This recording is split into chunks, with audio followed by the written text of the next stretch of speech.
Es ist ja ganz interessant, wenn man die Schriften anschaut von den Reformatoren. Zum Beispiel, ich habe alle Werke von Calvin. Ja. Und zum Beispiel seine Kommentare über die Bibel, so in meiner Bibliothek, ganz oben in einer Reihe. 1. Mose, ganze Altes Testament und dann Neues Testament. Aber was fällt auf? Er kommentiert Bibelbuch für Bibelbuch ausführlich bei den Propheten. Wirklich ganz mager. Ja.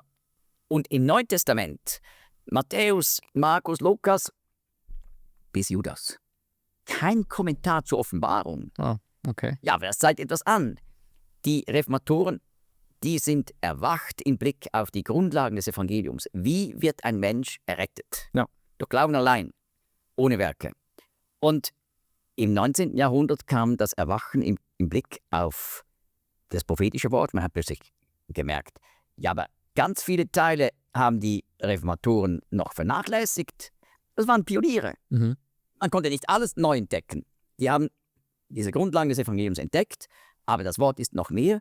Und das 19. Jahrhundert hat dazu geführt, dass eben ausführliche Kommentare geschrieben wurden, auch über die prophetischen Bücher. Ja. Jesaja, Jeremia, Hesekiel, 12 kleine Propheten.